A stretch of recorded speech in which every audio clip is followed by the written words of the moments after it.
অঙ্ক হলো 2 plus 3x² y plus 4x রাশিটিতে x স্কোয়ারের সহগ কত। তাহলে প্রথমে আনতে হবে এটা একটা পলিনোমিয়াল, মানে বহুপদী সংখ্যামালা, হয়েছে?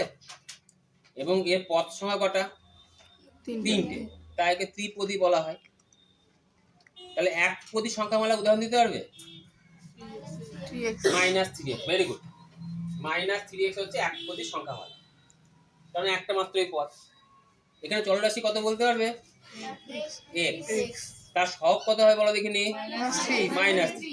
যদি থাকতো শুধুমাত্র -x, তাহলে সহগ কত হতো? -1। ঠিক আছে, তাহলে এখানে x² যুক্ত পদটা কি? +3x²y।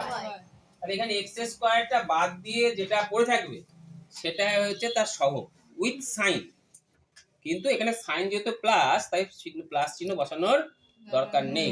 ঠিক আছে, বসালেও হবে, না বসালেও হবে। তাহলে উত্তর কত হলো? 3y। আবার এই অঙ্কটা আমি বলেছি x² এর সহগ কত।